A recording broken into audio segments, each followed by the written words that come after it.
Section 2.5. This is the first section that's not strictly about lines in this chapter. And it's actually, when we talk about absolute value functions, it's actually created by a piecewise function.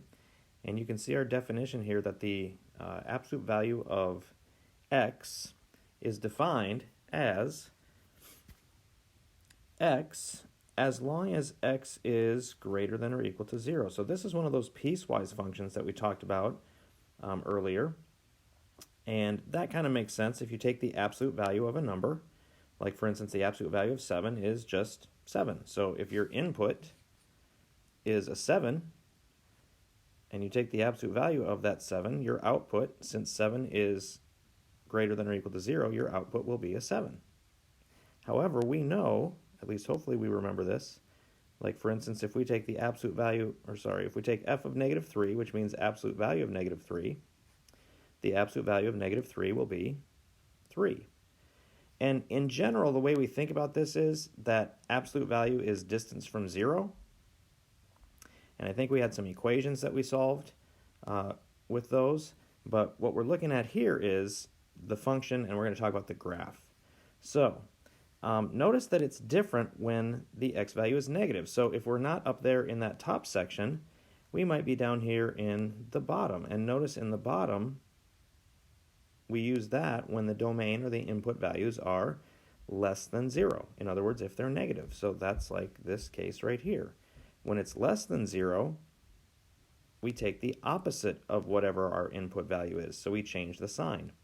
Now the result of both of these is you end up with positive numbers, or you could end up with a 0, but you will never end up with a negative number when you're doing an absolute value, because if it's positive, you just leave it alone, and if it's negative, you change the sign and you turn it into a positive. So absolute values will always give out positive output values, and we're going to go ahead and we're going to look at this. But the reason we cover it in this linear chapter is notice each piece individually. That's a line, and that's also a line. So this absolute value function is actually made up of two parts of lines.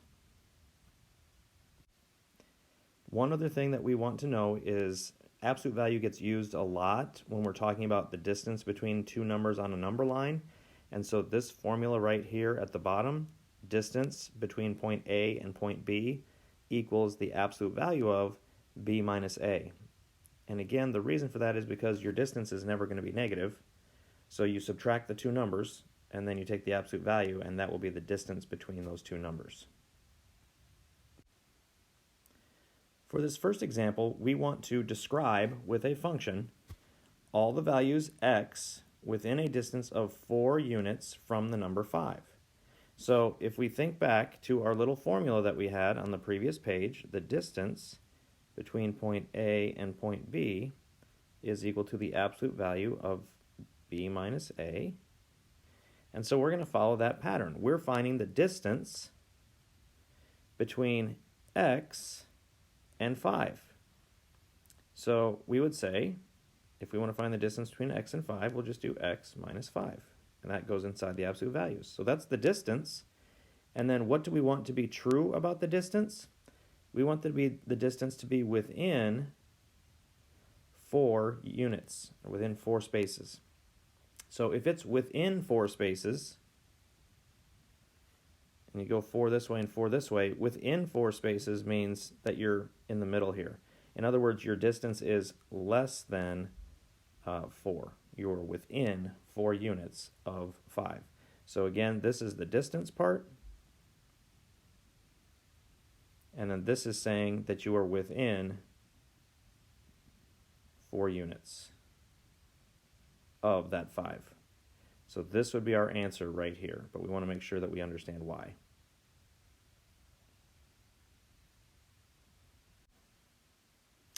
For example 2, we have, it says a 2020 poll reported that 63% of Americans believe that the state of Montana should not ban students for using taxpayer-subsidized scholarships to attend religious schools, with a reported margin of error of 2.2%. The margin of error tells us how far off the actual value could be from the survey value. In other words, it's the distance that it could be off, or the amount that it could be off. Express the set of possible values using absolute values. So again, this is the number that we're looking at. That's the reported value, the 63%. Okay? We'll just let this equal x again. So we'll let the actual value equal x. Okay, and so very similar to that last one, we're just going to take the absolute value of, we want to know how far is the actual value, x, from the reported value, 63. So this absolute value of x minus 63 represents the distance between the actual value and the reported value. And we want that, or it says that the margin of error is, where did it go? The margin of error is 2.2%. What that means is the distance between the actual value and the survey value is going to be less than or equal to 2.2. Okay, so again, that's from this statement right here. Margin of error tells us how far off the actual value could be from the survey value. So we're going to find the distance between the two, and since that margin of error is 2.2%, we just put in that it's less than or equal to 2.2. That means it's very close to that 63, but we don't know exactly what the official value would be if we surveyed everyone in the entire state, or everyone, I guess everyone in the entire country here, because it says 63% of Americans. So that's our answer for example 2. For example 3, we are given this graph, and we are supposed to write an equation for the function graphed here. Now, if you remember, we have our parent function, we'll say f of x equals absolute value of x. And that parent function, you may need to go back to your notes, but that parent function, let me put it here in red. The parent function normally starts here at 0, 0, and then it goes up and over with a slope of 1 on the right-hand side and a slope of negative 1 on the left-hand side. Okay, so that would be what our parent function looks like. So the first thing that we can think of is, where has this vertex been moved? And we can see that the new vertex is right over here. So the original vertex has moved 3 to the right and down 2. So right 3 and down, my D is not writing there for some reason, down 2. Now, if we want to change our parent function right here, here's what we're going to do. We're going to say, let's call it g of x so that we're not confusing those two.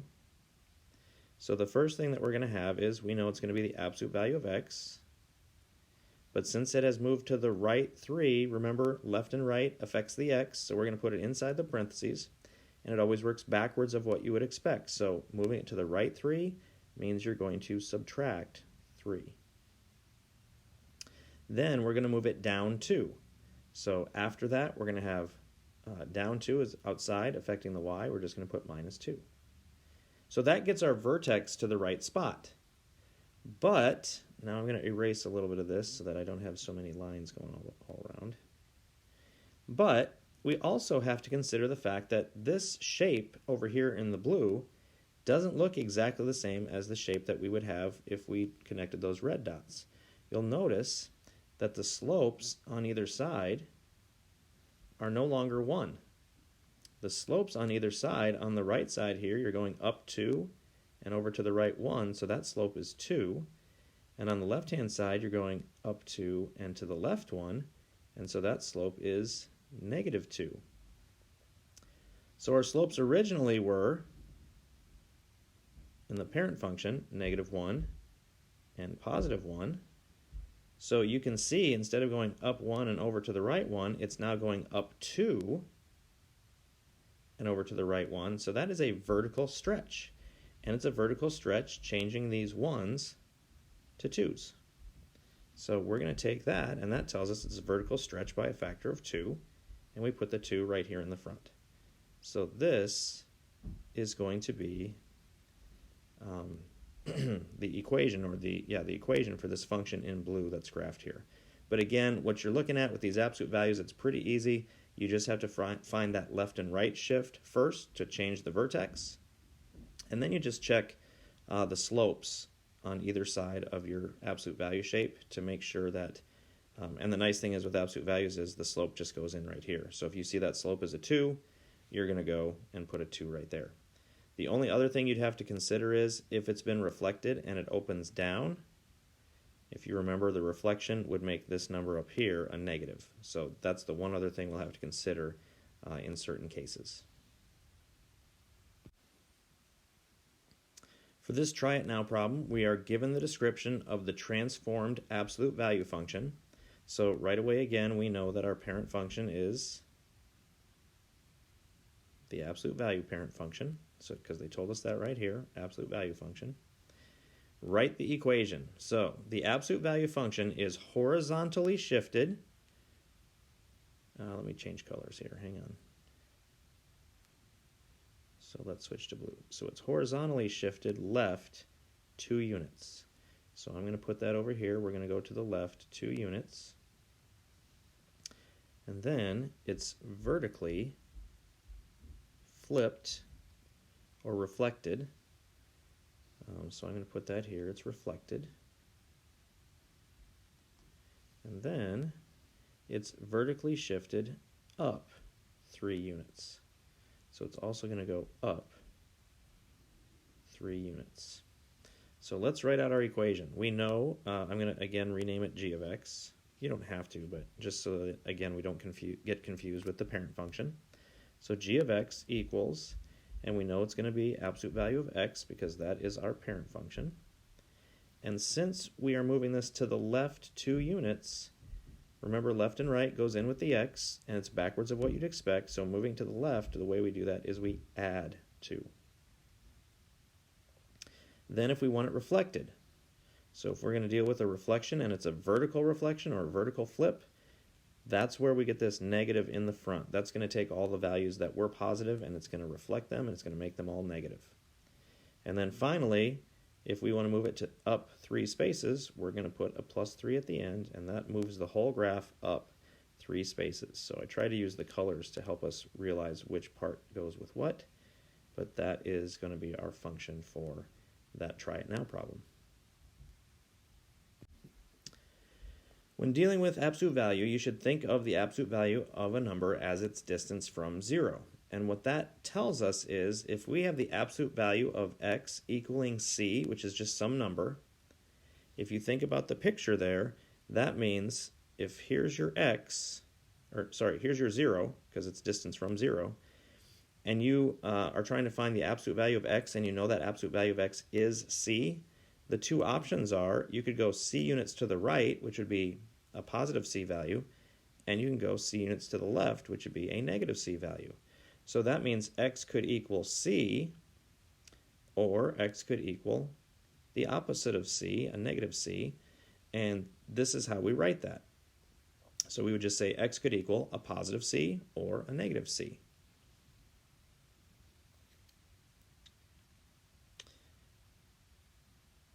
Then what that means is absolute value of, in words, absolute value of x equals c, and this is just explaining what these double arrows mean. It means equivalent to. So absolute value of x equals c is equivalent to saying x equals plus or minus c.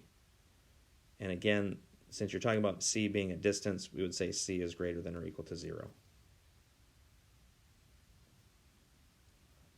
In example 4, we want to find the horizontal intercepts, or the x-intercepts, of the graph of this function right here. So what we're going to do is, remember to find horizontal or x-intercepts, we replace the f of x with a 0, because we want to find out when the function value is 0. So I'm just going to copy this down after replacing that f of x with a 0. And when we solve equations like this, remember that we have to isolate the absolute value first. So the first thing I'm going to do is add 7 to cancel this out. And if I add 7 on the right, I have to also add 7 on the left. So that will give us 7 equals absolute value of 4x plus 1. And then after we do that, then we're ready to get rid of the absolute value bars. And again, to picture this in our minds, we're saying the absolute value of 4x plus 7, 4x plus 1 is equal to 7. That means it could be 7 units to the right, or it could be 7 units to the left. So that breaks us down, and what I want to help you remember is anytime you have these absolute value bars, there's 2 of them, you're going to break this into 2 separate little equations.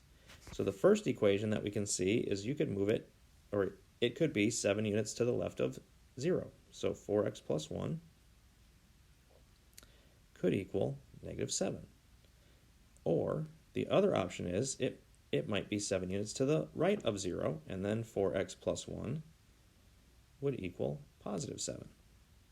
So what we're saying is this value in here, since it has an absolute value of 7, it has to either be equal to 7 or it has to be equal to negative 7. Those are the 2 ways to make this equation true. So let's solve. Subtract 1, and that cancels. So now we have 4x equals negative 8, and then we will divide by 4.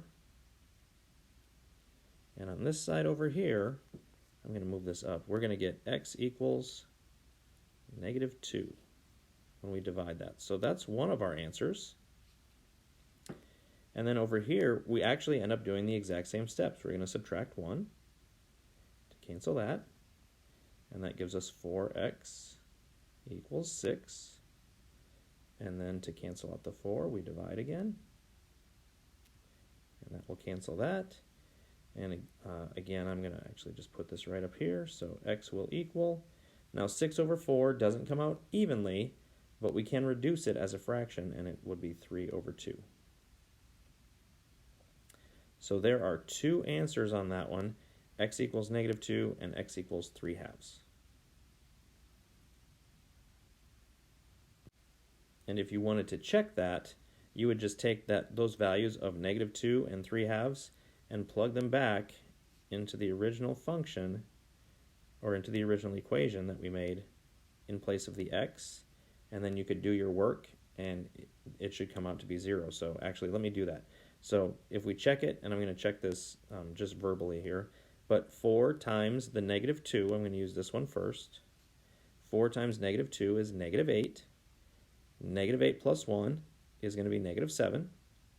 Then you do the absolute value of negative 7. Absolute value of negative 7 is 7.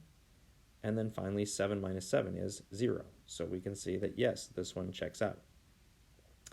If we put in the 3/2, that's a little bit trickier because it's a fraction, but we do the same type of thing. 4 times 3/2.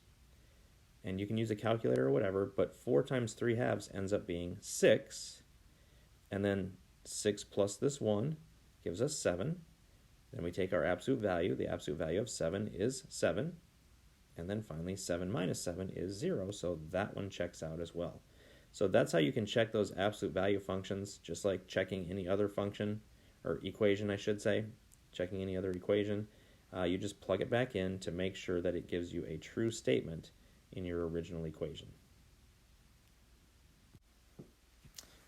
Example 5, we are just given an equation straight out. We're not told to find intercepts or zeros. Actually, now that I think about it, hang on, let me go back. I realize here I did not give the answer the way I should have, because we were looking for horizontal intercepts or x-intercepts, and we came up with an answer of x equals negative 2 and x equals 3/2. If you are asked for intercepts, we solved the equation, and that's correct, but the actual answer is going to be negative 2, 0 and 3/2, 0, because those are the points where the graph would cross the x-axis. So actually, I was not quite finished with that. All the work was done, but we have to give our answer as ordered pairs, because that means on our graph, if we were graphing this, this graph touches over here at like negative 2, and then over here at positive 3/2, which would be 1.5. So be careful when it asks for that. Sometimes the computer will ask for intercepts. Make sure that you give those answers as ordered pairs. I think usually underneath it'll say write these as ordered pairs, but don't forget to do that. Now we're back to example 5, and it says solve the equation. So again, our first step is we've got to always isolate this absolute value part. So the first thing we want to do, subtract 2 from both sides of the equation, and that gives us -1 equals 4 times the, when it's right next to the absolute value, just like parentheses, it means times, so I'm going to put a times sign in there just to emphasize that. And then we have to divide by the 4 to cancel this out. So we have -1/4, and everybody's groaning because there's fractions. But -1/4 equals absolute value of x minus 2. And this is where you have to be kind of paying attention to what we talked about earlier, because notice right here, we're saying the absolute value of something is a negative number. And if you remember back a couple slides, it is impossible for an absolute value to be a negative, because what you're saying is the distance from x to 2 is, or we should say the distance from 0 to x minus 2 is a negative. And you can't have distances that are negatives. So in this particular case, since there's no way this absolute value can equal a negative number, this is a case where there is no solution to this equation. There is no number that you can put in here to make that true. Now, the one thing I'll warn you about is if you just mindlessly do the plus or minus thing and you say, oh, well, x minus 2 equals -1/4 and x minus 2 equals +1/4, you can solve those and you can get answers, but when you plug them back into your equation right up here to check them, neither of them will work. Okay, and again, the reason for that is because it's impossible for an absolute value to be a -1/4. Now some properties of absolute value inequalities. So if it's a less than or a greater than situation. Our first one is x is less than c. So here's what that equals, or here's what that means when we change it from an absolute value to an inequality. And notice again, you're going to get kind of two parts to it. You get a lower part and an upper part. And here's why that works. Remember, the distance from 0 is what we're talking about here with absolute value. And we could go c units to the right and c units to the left for c and -c. But we're saying our distance from 0 is less than whatever number away. Now, if you think about, these are kind of like boundaries. If I went this far this direction to this point right here, I have gone less than c units to the left. If I go outside the boundary over here, I've gone more than c units to the left. So when we're saying the distance from 0 is less than c, we're saying that the x is trapped inside these two boundaries. That doesn't look like an x. It's supposed to. You could go a certain number of distance to the left, less than c, a certain amount of distance to the right, less than c. And so what that means is the negative c is over here on the left, the positive c is over here on the right, the x is trapped in the middle, and that's where this inequality comes from. It'd be like if you said to your son or daughter, if you have one, or you said to your dog, if you have one, you can go outside the house, this is the house, but you can't go more than, or you can't go outside the yard, and let's say the yard was right here. So where does that mean your child is? Well, they have to be inside of the boundary, right? They have to be closer to the house than the boundary of the yard. That's the idea here, is the x has to be in the middle inside of those two boundaries, if that helps to explain that.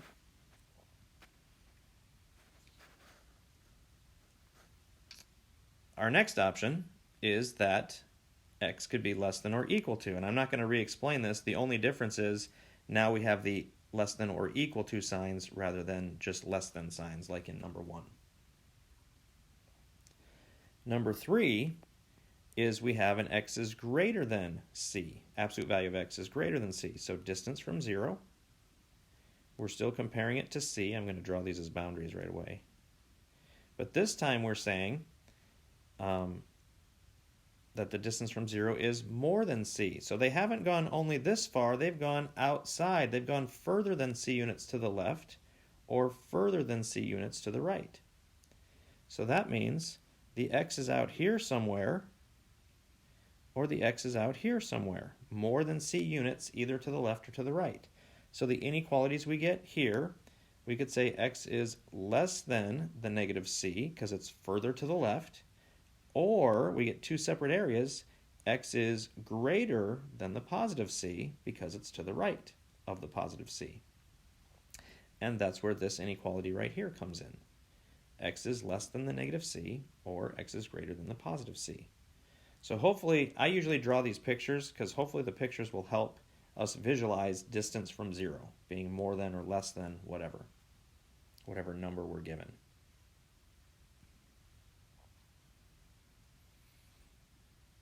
And again, the only difference here between number 3 and number 4 is you have the or equal to signs on them. So that is, those are the 4 options with the less than and the greater than. But remember, if we think distance from 0, the less than or the less than or equal to means that we are closer to 0. We're in the middle of the picture. The greater than or the greater than or equal to means you're going to be farther away from 0 or you're going to be on the outsides of the picture. Let's go ahead and solve this inequality.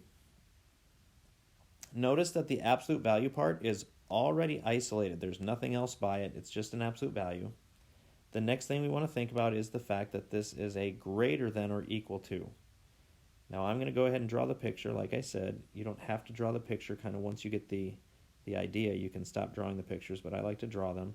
So here's the 4. That's the boundary on the right-hand side. The boundary on the left-hand side will be the negative 4. And we're saying the distance from 0 is more than 4 units. So you're going more than 4 to the left and also more than 4 to the right. So what is the inequality that we get here? Well, we know that the x minus 5 could be out here. We also know that the x minus 5 could be out here. So the two inequalities that we get, x minus 5 is less than the negative 4, less than or equal to the negative 4, or the other option is x minus 5 is greater than or equal to the positive 4. And once we have those two equations written, that's really the harder part. But now we just want to solve them. We're going to add 5 to both sides of our inequality. And that will cancel that. And we will have x is less than or equal to 1. And that's done. Or, and we will do the same steps over here. Same step, add 5, add 5. So over here we'll get x is greater than or equal to 9. Now, I think almost every time the computer asks for interval notation. So if x is less than or equal to 1, remember what that means. If we draw a picture, you've got a boundary at 1 and a boundary at 9. Less than or equal to 1 means we're going to have, let me use a different color. We're going to have a dot at the 1 and we're going to go to the left. And that's this one. Greater than or equal to the 9 means you're going to have a dot on the 9, and you're going to be going to the right. So that's this one. But if we write these in interval notation, going forever to the left means negative infinity, and we're going to go up to 1. Remember that infinities always get parentheses, and since that's a filled-in circle, it's included, and that gets a bracket.